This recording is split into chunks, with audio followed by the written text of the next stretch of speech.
start by telling you about my first role as a manager. I'm going to really step out and share some vulnerable moments with you. When I was first promoted to manager, I remember being so overwhelmed. As a rep, I had been responsible for my own deals in my own pipeline, but now I was responsible for a whole team's.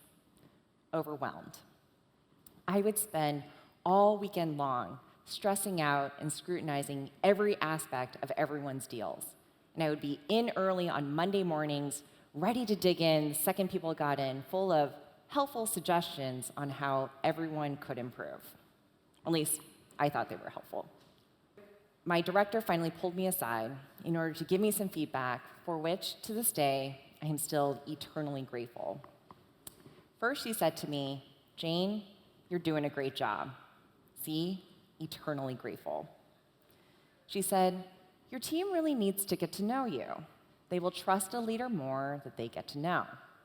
So why don't you start by asking people about their weekends on Monday mornings?"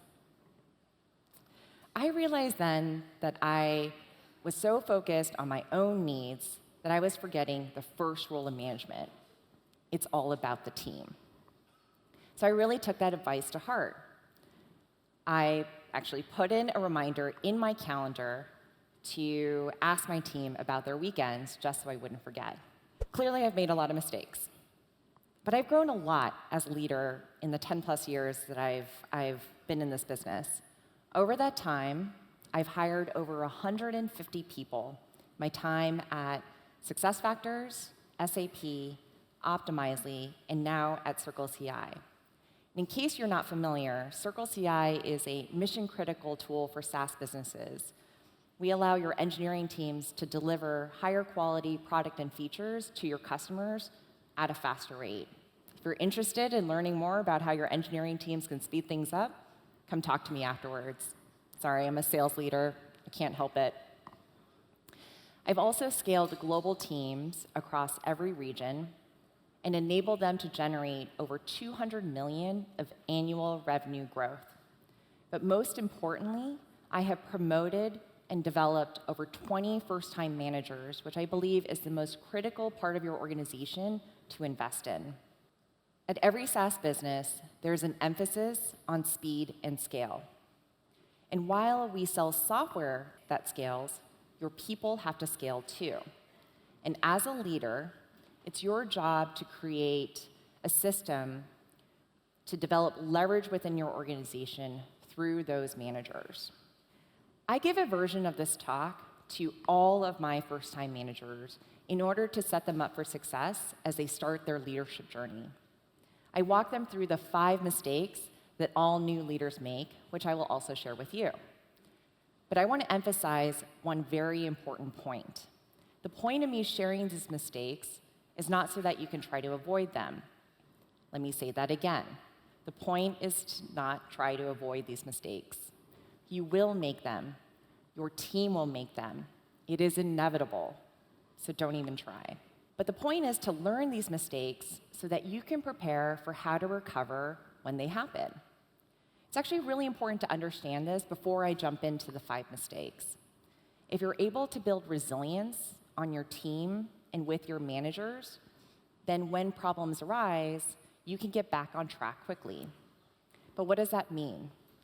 Resilience means the ability to recognize problems so that you can get into recovery mode quickly, learning from those mistakes so that you can be heading in the right direction no matter what, which ultimately builds trust within your organization and allows you to grow stronger together. And why is resilience so important? In sales, we all know that you hear no more often than you hear yes. But unfortunately, as a leader, no matter how much you want to enable and empower and build up your teams, you also say no more often than you say yes. And sometimes being a leader can feel really lonely.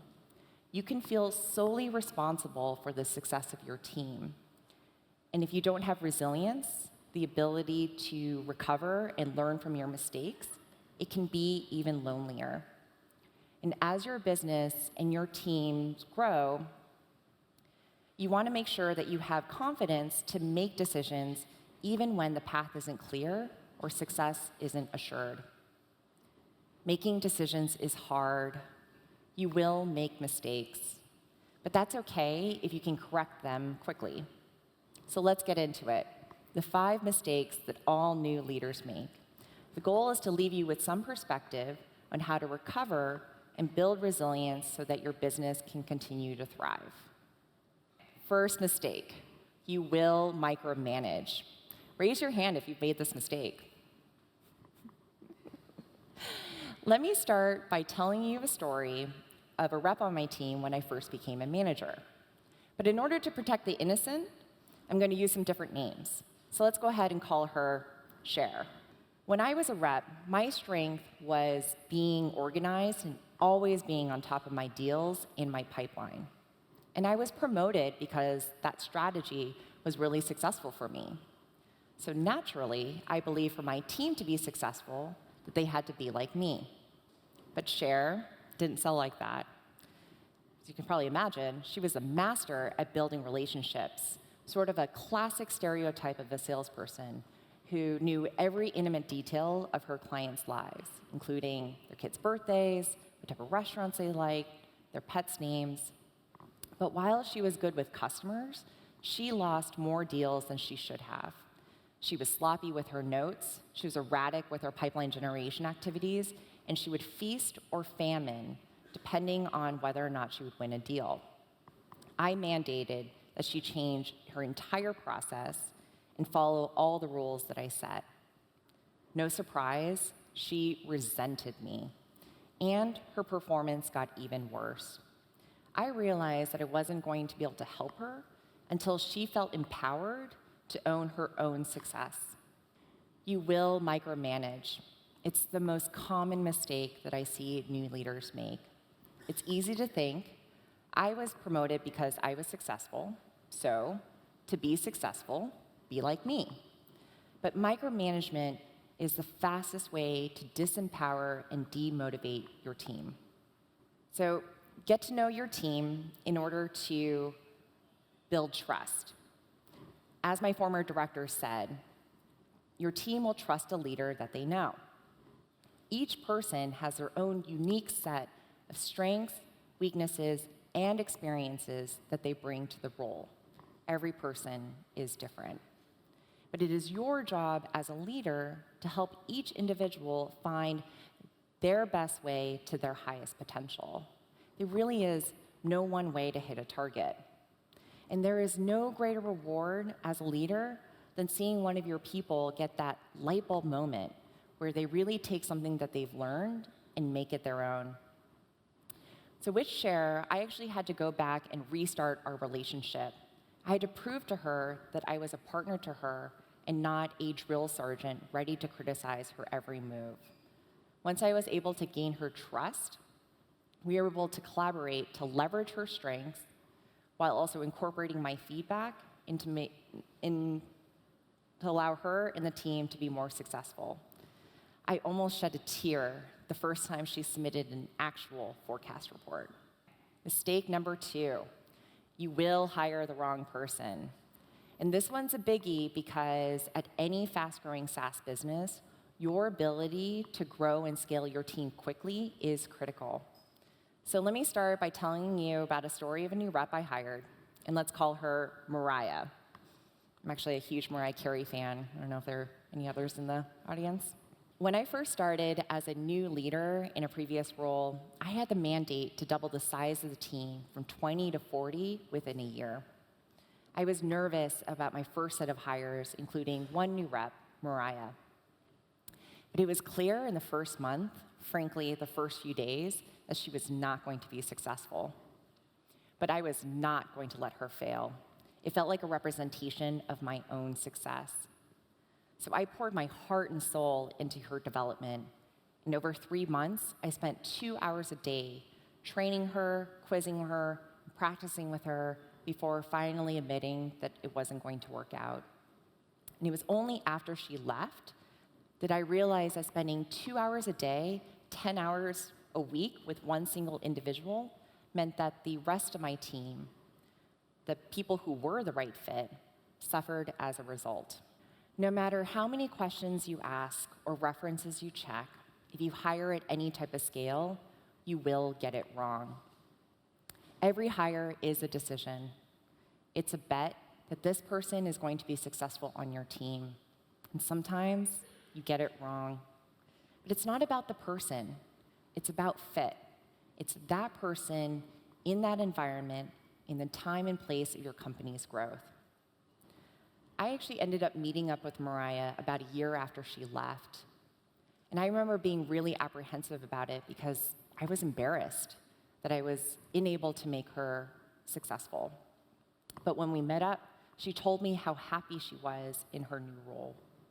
I realized then that trying to keep her afloat was doing her, my team, and myself a disservice. Rather than taking the sole responsibility of one single individual, I should have been investing across the entire team to make the organization successful. Like I said, when hiring, you have to recognize that sometimes you get it wrong. But the real mistake is thinking that one or two bad hires makes you believe that you are bad at hiring, or that you have a bad hiring or training process, or what I did, take focus off of your real priority, which is the success of the overall team. Look, I believe in investing in everyone. I think you should give every person every opportunity to be successful. But at a certain point, you have to recognize when it just isn't the right fit and compassionately manage them out of the business. It is right for the team, and actually it's right for that individual as well. So remember to focus on the overall health of your organization. Trust the process. It's not about one or two hires. Focus on training, development, and the performance of your overall team. Know your high, low, and mid performers so that you know how to invest overall. All right, mistake number 3. You will fall into the likability trap. So let me tell you a story of a newly promoted manager on my team, and let's call him Elton. So Elton, like most new managers, was promoted because he was successful as a rep. And when he became a manager, he decided to be the ultimate champion for his team, to single-handedly solve every problem that he suffered as a rep. The thing that was most important to him was that his team liked him, that they were loyal to him, and that they felt supported by him. Every decision was a team vote, and he never rocked the boat. His team loved him. But you know what? His team was failing, and over time, they became resentful. It's no fun being on a low-performing team, even if your boss is your friend or Elton John. Wanting your team to like you is an easy trap to fall into. New managers struggle with the transition of going from a boss, from a friend or a peer to a boss. Will they see me differently? Will they like me? These are the common questions that run through their minds. They don't want to rock the boat, but they end up passive-aggressive, kind of like David Brent from The Office. As a leader, it's not your job to be liked. Don't get me wrong, I'm not saying to be mean or terrible, but your ultimate goal is not likability, it's the success of the overall team, which sometimes means having to make the tough call or the unpopular decision. So in order to recover, take your ego out of a vision of success for your team. Remember, it's not about you or your likability or your popularity, it's about them. Trust that you're making the right decisions for the right reasons, even if nobody can see that or understand it. Ultimately, I want my team to be successful, even if I'm not there. My goal is to build an organization with a structure and a team and a process that can thrive long after I'm gone. That's the ultimate testament of a high-performing, resilient team. They will respect you more, even if they like you a little less. Everybody wants to be on a high-performing team with a resilient leader that they can trust to get them there. So what happened with Elton? Well, unfortunately, he burned out as a manager and went back to being an individual rep. It turns out that heroically diving and catching after every problem ended up burying him in the likability trap. Okay, mistake number 4. You go into an important meeting with a giant piece of spinach in your teeth. Actually, no, that's not really what I want to talk about. You will do that, but the 4th mistake is you will give bad advice to your team.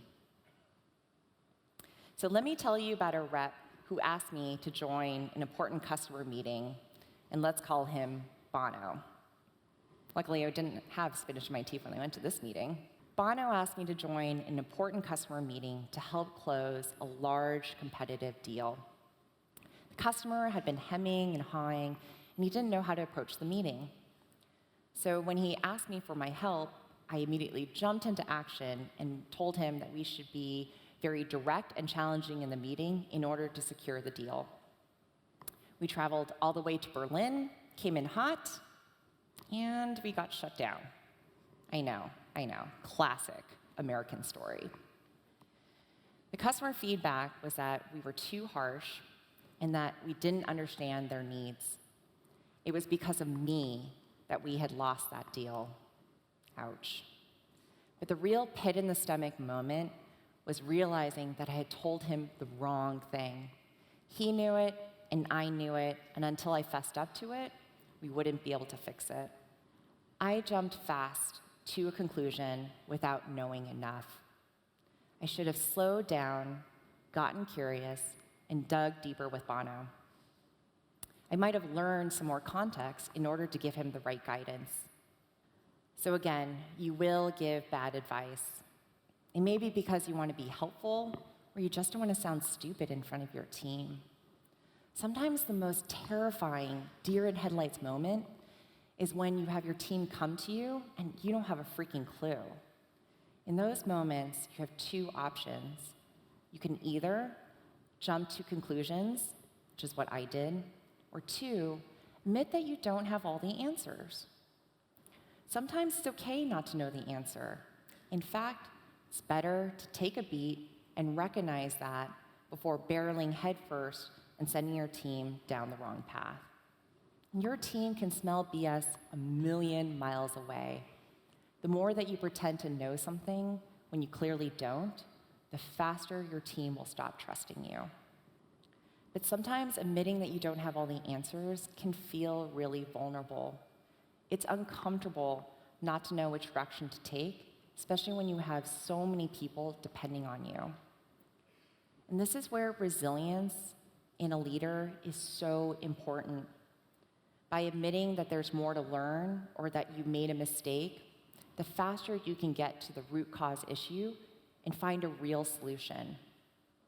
Often the best thing to do is take a step back and diagnose the problem. Whenever I get stuck, I ask myself and my team, do I really understand the root cause issue? Do I really know where we're trying to go? And if not, I spend time listening and learning instead of immediately jumping to an answer. That's really hard for me. I'm incredibly impatient, as I'm sure all my teams would attest. With Bono, even though we lost that deal, we actually got another chance a few months later.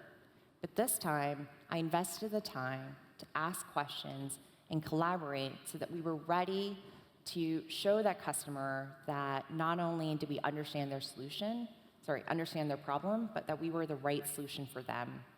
Luckily, we ended up winning the deal, but only after recovering from some serious mistakes. Okay, mistake number 5. You will pursue the wrong strategy. No need to change names on this one because this story is all on me. As your business expands, it's always difficult to know when to enter a new market. In a previous role, I had made the decision to jump into the enterprise segment. Our business was growing fast, and the opportunity was just too enticing. But, as I'm sure a lot of you will recognize, selling into the enterprise is very different than selling into SMBs. The sales process is much more complex, And hiring an enterprise sales team can be a big investment. So I hired a phenomenal experienced enterprise sales team and spent months with my product team to ensure that we were enterprise ready. But what we didn't anticipate was that the enterprise wasn't ready for us. Even though we had the best product in the market, large enterprise companies had trouble implementing us because of the immense technical and organizational debt that companies like that tend to carry. Within the enterprise, unfortunately, the best product doesn't always win. But I now had an expensive enterprise team with a territory that was too narrow and a product that didn't fit the market, and nobody was close to hitting target. I was terrified. Like I said at the beginning, the stakes only get higher as you grow your career. As you go from leading one team to multiple teams to growing an entire organization, the decisions get harder and bigger, and the consequences get scarier. And as a leader, you may set the wrong strategy or take the team down a bad path. Sometimes the right direction is unclear or the signals were wrong. Hindsight is always 20/20, but foresight can make you blind as a potato. Being a sales leader is kind of like the Goldilocks of SaaS. Everything has to be just right. But ultimately, you have to be resilient as a leader in order to get your business back on track. You can only make the best decision with the information that you have at the time. You have to build trust in yourself, in your team, so that even if you pursue the wrong strategy, you can learn from those mistakes and head in the right direction no matter what. With my enterprise sales team, I had realized my mistake and had to move fast to shift our strategy. Fortunately, the product investments we made allowed us to actually grow much bigger in the mid-market. And we're actually able to close 7-figure deals with much smaller companies. But that pivot was hard. And some of my enterprise reps was able to shift focus, but unfortunately, most did not. It was really difficult to manage that type of turnover, but we were resilient.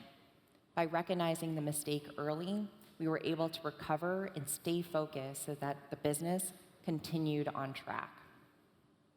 Okay, in recap, here are the 5 mistakes. Micromanagement. You will hire the wrong person. Falling into the likability trap. Giving bad advice. Pursuing the wrong strategy. These will lead to the ultimate mistake, which is that you will doubt yourself. Trust me, we've all been there. Now raise your hand again if you've made this mistake. We'll probably all be there again in the future. But in the moments that you doubt yourself, you can trust in your ability to be resilient. I don't know if you guys have caught on by now, but this talk isn't actually about the 5 mistakes new leaders make. It's about the importance of being resilient so that you can face any challenge. And here are the things that allow you to be resilient. Be focused on where you're trying to go, no matter what bumps show up in the road. Allow yourself to experiment and be ready to learn from those mistakes. And always, always put your team first. Then you know that you're doing right by your team, even if you're making mistakes. I've been at CircleCI for 2.5 years. And when I first started, there were 7 people in my organization. I had 1 office and an unproven sales process in a market that was only starting to gain traction. Since then, I've been able to grow my organization by 7x to 50 people globally, and the company to over 200 employees overall. We've increased revenue by 4x, and we've launched 3 additional offices, and we're actually going to be doing a big launch here in Europe later this summer, so come talk to me afterwards if you're interested in learning more about that. All while growing our platform to over 25 million builds per month and 30,000 customers every day. It's not bad. But there were some really tough moments along the way. Over those 2.5 years, I also had to redirect our team's focus, change our segmentation, shift the products that we're selling and our pricing multiple times. I had to rebuild our team with a new hiring process, and we're actually in the middle of re-architecting our sales process yet again, all while balancing all the growing pains that comes from explosive revenue growth, trying to stay ahead in our market, and international expansion. And there are going to be so many new challenges as we continue our journey. But my core job is to make decisions. It's the #1 thing that my team looks to me for. And while I may have decision fatigue at times, I do not have decision paralysis because I'm resilient as a leader. Honing your ability and your team's ability to be resilient is one of the most critical things you can do to ensure your success and your team's success overall. Thank you.